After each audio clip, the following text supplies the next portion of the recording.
This is the CBS Evening News. Dan Rather reporting. Good evening. Another dawn in Beijing, China. Thousands of pro-democracy student protesters spent another night at their makeshift home in Tiananmen Square.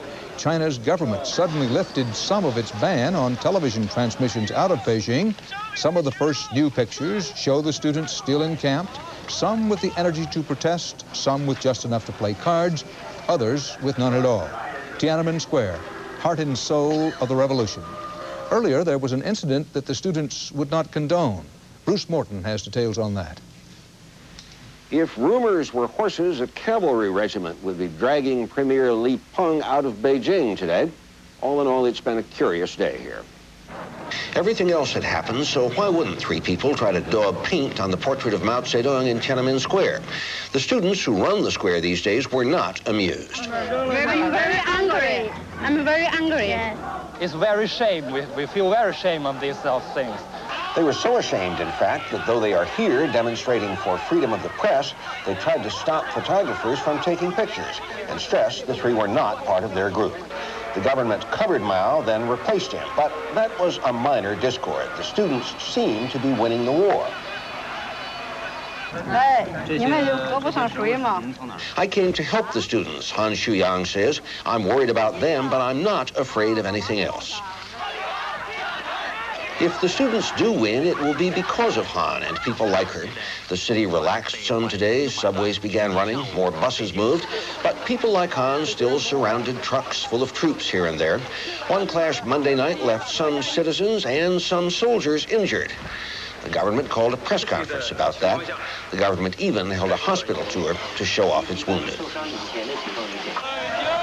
Still, it has been a very nonviolent confrontation. Students and their supporters marched Tuesday through a dust storm and a driving rain, and they chanted all the time. Chant after chant, group after group, the same words. Li Peng, step down. Li Peng, step down. That may not be enough to topple the embattled premier, the hardliner whose hardline has flopped, but there were other signs. The protest was back on the evening news in Beijing. The government news agency carried a story listing complaints against Premier Li. And the government allowed Western television networks to begin transmitting live by satellite again, producing a fierce competitive scurry of reporters and producers jockeying for a turn at the dish.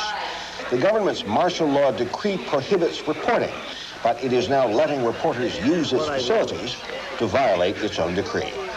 Some of the student protesters wanted to leave, but the majority voted to stay. They stayed, they've survived another night on the concrete, and things seem to be going their way. Bruce Morton, CBS News, Beijing. No final winners or losers clear yet in the continuing power struggle within China's ruling trio at the top. There are growing indications that hardline Premier Li Peng is, as the students want, on the way out. That does not bode well for Li Peng's main supporter, senior leader Deng Xiaoping, and it could mean a quick comeback for the Communist Party chief Zhao Ziyang. Earlier today, I asked John Sheehan in Beijing just how precarious is Premier Li Peng's hold on power.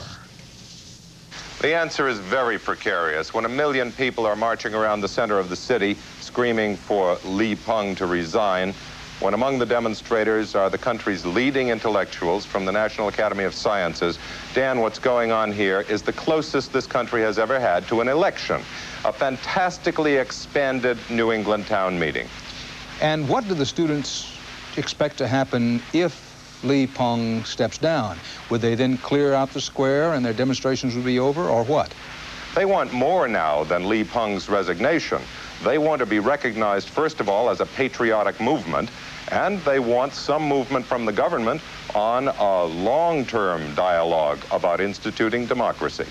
Jack, after the demonstrations end, when they finally end, what do you see as the future course of Chinese leadership?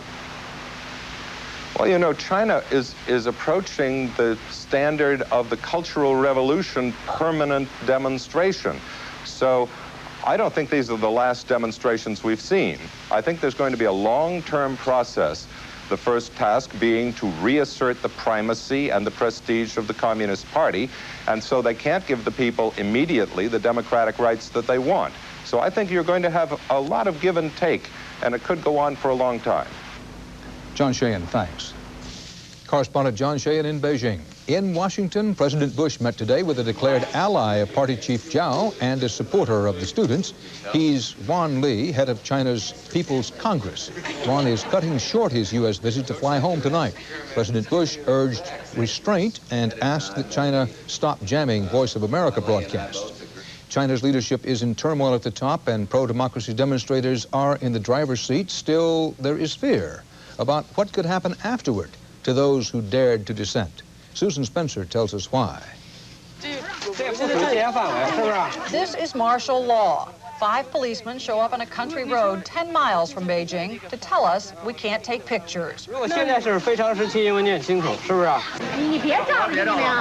Civilian hands in front of the television lens are common these days, too.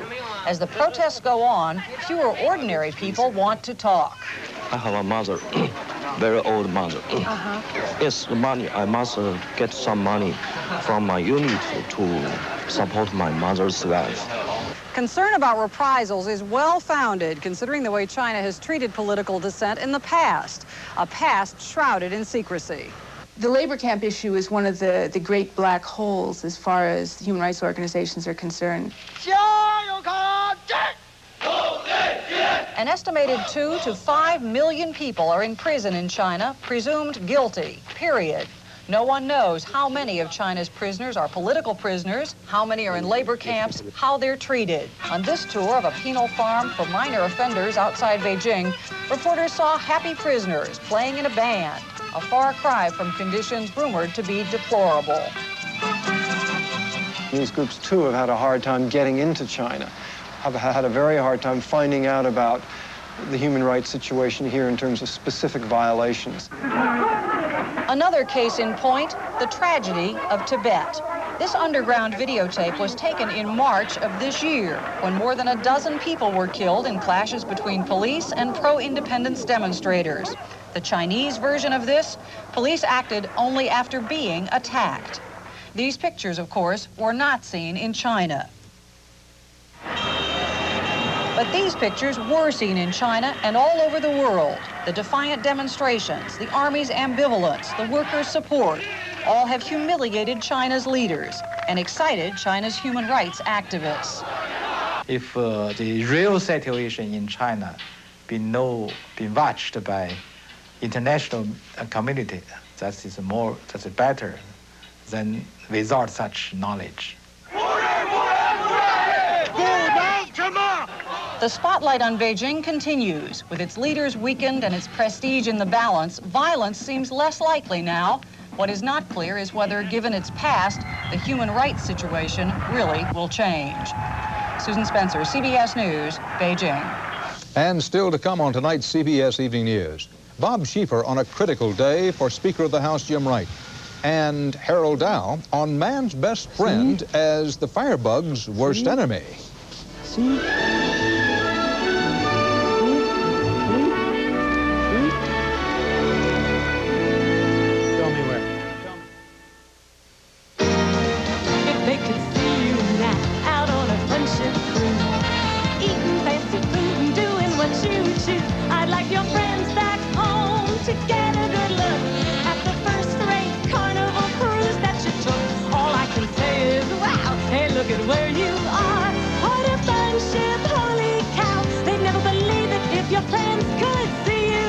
Take a 3, 4, or 7-day cruise on Carnival, the most popular cruise line in the world.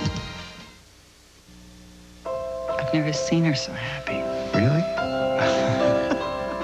How do you measure success? For the Parkers, it was the day their youngest child went off to college. A day that began 12 years ago when a Dean Witter broker took a little extra time to convince them to set up a college fund. There are many ways to measure success.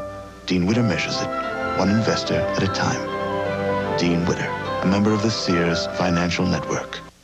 The Remington Microscreen Ultimate. With exclusive beard lifter, automatically lifts each whisker. And all Remington Microscreen shavers have 2 thin, flexible screens to shave you as close as a blade or your money back. Remington. Make it easy on yourself. original heavy-duty easy-off oven cleaner dissolves that burnt-on grease off the grill. Just sponge and rinse, because the cleaner the grill, the better the cookout. Make it easy on yourself. With Easy Off. A make-or-break hearing for House Speaker Jim Wright today. Wright's lawyer mounting an all-out defense at a public session of the House Ethics Committee. Object, to blunt attacks on Speaker Wright's ethics and try to get the committee to drop some key accusations about Wright's finances. CBS News Chief Washington correspondent Bob Schieffer has the latest on Wright's fight-back campaign to keep his job and reputation. How are you? How you feeling? Jim Wright was all smiles as he left home this morning, but the stakes couldn't have been higher. Because on Capitol Hill, Wright's lawyer, Stephen Sussman, was asking the Ethics Committee to drop the main charges against him. Sussman conceded that many in Washington already believe the Speaker is finished. That, he said, was the point. Why worry about due process for a dead man? Why should this committee stand in the way of a lynch mob? I'll tell you why. Because if a member of Congress, indeed the most powerful member of Congress, cannot get a fair trial, no American can. As Wright's wife, Betty, made a dramatic entrance into the committee room, Sussman argued Wright had violated no House rules, that money he earned by selling this book to lobbyists and other special interest groups was perfectly legal, that this man, George Malik, a Fort Worth friend, got no special favors when he let the Wrights use a Fort Worth apartment and gave Mrs. Wright a job. Again and again, Sussman pictured Wright as simply the victim of a vicious new spirit of meanness in Washington. The desire to pay some Democrats back for Tower, to pay Congress back for North and Meese, to blame the SNL mess on a Texan. Those are fierce emotions, and they fuel blood, intra-party fighting and feuds, but they have no place here today. To Richard Phelan, the smooth Chicago lawyer hired by the Ethics Committee to investigate Wright, it was none of that. To him, Wright's financial maneuverings were just schemes to get around House limits on outside income from speech-making. Checks were voided. Books were never received. Suggestions were made by the Speaker's office to buy the books, and they were reported, not as honoraria, not in the financial disclosure form as honoraria, but rather as copyright royalties. When you're looking at all of the circumstances, what is a person to say? What is the average American supposed to think? As the congressman began questioning the lawyers late today, it seemed unlikely the charges would be dropped when the committee votes this week. There was even talk new charges involving an oil deal might be added. So for right now, the pressure is really on. As the case against him is dragged on, a kind of melancholy is settled over the House, and today another Democratic congressman said if the committee does not exonerate him, Wright ought to resign. Dan? Thank you, Bob. Secretary of State James Baker today announced a June 19th resumption of arms control talks with the Soviets, talks aimed at reducing long-range nuclear weapons. CBS News White House correspondent Leslie Stahl reports this comes as President Bush prepares for the 40th anniversary NATO summit in Europe next week. A NATO alliance increasingly under strain over how to respond to Mikhail Gorbachev's European charm and arms control offensive. The White House officials are now predicting that the missile dispute with West Germany will not be resolved before next week's NATO summit and could dominate Mr. Bush's first trip to Europe as president. It's an extraordinarily important matter that deals with the security of the West, and therefore it should not be resolved at all costs. So if we have to take it on at the summit, we will take it on at the summit. The fight broke out last month when West Germany unexpectedly endorsed Soviet calls for immediate negotiations to reduce short-range nuclear missiles. After long opposing such talks, President Bush last week compromised, agreeing to accept negotiations in the future, but only after stringent conditions are met, apparently too stringent for the Germans. Secretary of State Baker is still working to make a deal, but he hasn't changed his strategy of trying to undermine Soviet leader Gorbachev's credibility on the missile issue. And I think that the SNF proposal that he made was basically purely a PR ploy. Just today, Gorbachev allowed extensive television coverage of Soviet missiles being destroyed and troops and tanks being removed from Czechoslovakia. No one disputes that he's on a PR campaign to influence Western Europe.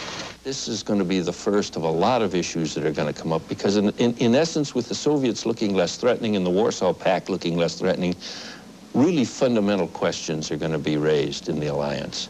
President Bush is telling the Germans that the U.S. is flatly opposed to any negotiations that could lead to the so-called third zero option, the elimination of all nuclear weapons from Europe. But that's the aim of Mr. Gorbachev's PR war, and polls show he is winning. Leslie Stahl, CBS News, the White House. Reaction today to Secretary of State Baker's Tough on Israel Middle East speech. Baker called on Israeli leaders yesterday to hold what he called serious talks with the Palestinians and to abandon, his words now, the unrealistic vision of a greater Israel.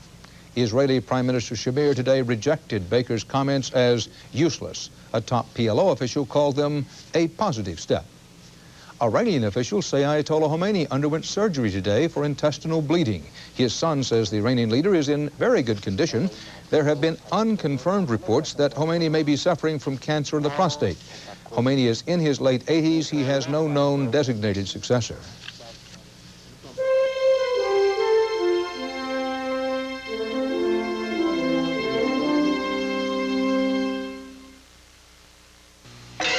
Pain.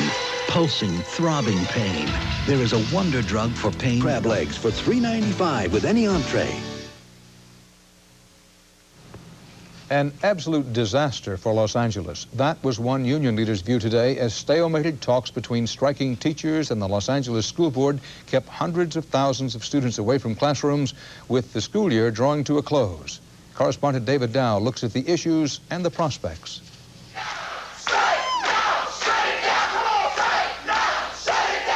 There was more chanting than talking today as the teachers' strike in the nation's second-largest school district passed through its 9th day.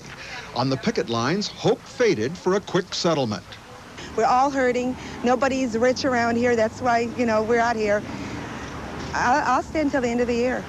The mood turned bitter yesterday as 11 union leaders and supporters were arrested for alleged trespassing at school district headquarters. The rhetoric heated up, too, as teachers rallied to press their demands for pay raises and more control of their schools. Make no mistake, the money is there. They are lying. They are lying. They are lying. You're going to have to choose which one of us is lying. Los Angeles teachers currently earn between roughly $23,000 and $43,000 a year. They're asking for a 26% increase over 3 years. What they've been offered is disputed, but at the very least, it is 21.5% over 3 years. Meanwhile, about 2/3 of the district's teachers remained off the job today, while administrators and substitutes tried to fill the void. Instructionally, we're trying to provide basic instruction in math and reading. But some parents maintain that what is being offered amounts at times to little more than babysitting. About half the district's 600,000 students are simply staying away. Some can be found at the beach. We just walked out of school and came over here to enjoy ourselves. School officials haven't decided what they'll do about grades if the strike extends to the end of the school year a month from today. But they insist there will be graduations, even if the teachers are outside the ceremonies looking in. David Dow, CBS News, Los Angeles. Volunteer subject Stefania Follini stepped out of a cave in New Mexico today and saw the light for the first time since mid-January. She spent the time alone underground for a NASA experiment on the likely effects of long-term space travel. Researchers already know she lost track of time. She came out believing only about 80 days had gone by instead of 130.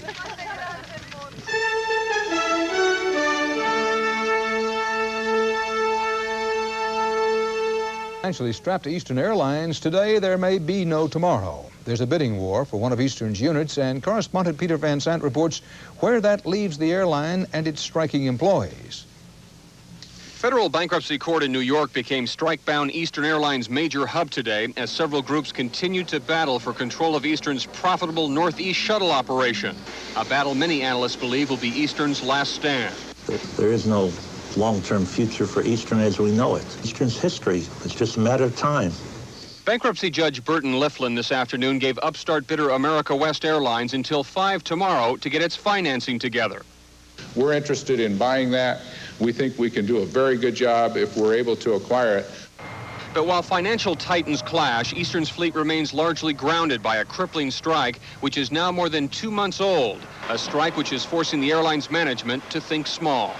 If they revive as a shrunken, smaller Eastern, I think they certainly can survive. But they would no longer be one of the big boys. Eastern's efforts to rebuild itself were boosted today when 20 new pilots finished their training and were welcomed into the airline's diminished fleet. While Eastern used to serve 64 cities from coast to coast, it now serves just 6 U.S. destinations, all of them on the East Coast. Many striking employees are facing financial ruin. In Atlanta, the local machinists union gives free food to its desperate members. I know what it is to basically have no money. Flight attendant Darlene LaHue is a single parent who's watching her home life slip away. We may have to sell our house. I can't afford their tuition payment that's coming up. I don't know how I'm going to do it. Today, more relief food was loaded into trucks bound for Atlanta. Unless the airline is sold soon, many strikers will face destitution. Peter Van Sant, CBS News, Atlanta.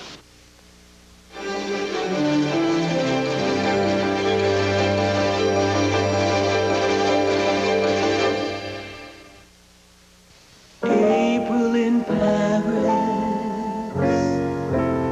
He said he'd give me Paris wrapped up in ribbons. But he was young and poor. So we settled for a small cafe and coffee. Coffee so rich, I thought I'd never taste its like again. Discover the pleasure of a rich French His best friend has long been helping him out in law enforcement. German shepherds are commonly called police dogs. The bloodhound is, of course, useful in tracking criminals and missing persons.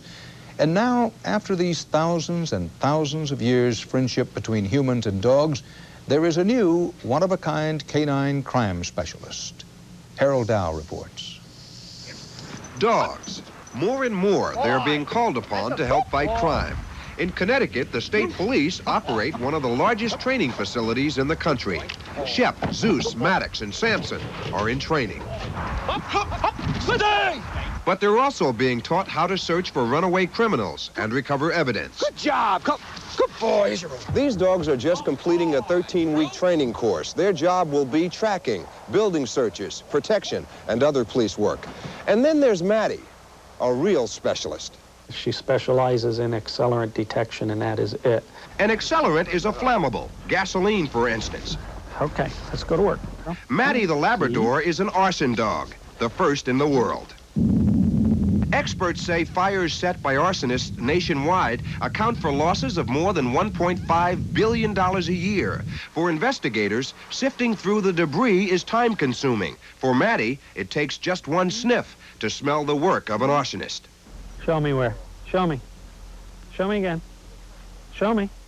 And she gets a reward of food whenever she sniffs out one of 17 different accelerants. Good girl, huh? And they can be anything from gasoline to kerosene to the fuel oils. Local fire officials seek out Maddie and her handlers. After this Springfield, Massachusetts paper plant blaze, the Bureau of Alcohol, Tobacco, and Firearms got involved. And so did Maddie. What we'll do is we'll chip out the areas that she had detected, and we'll send them to the ATF labs, and they will analyze them. Her detections in 5 states have led to several convictions, as well as several honors. One day, dogs like Maddie, with sensitive noses, will replace the Dalmatian as the fireman's best friend. Show me. Harold Dow, CBS News, Meriden, Connecticut. What is it? Show me. And that's tonight's CBS Evening News. Dan Rather. See you tomorrow. Good night.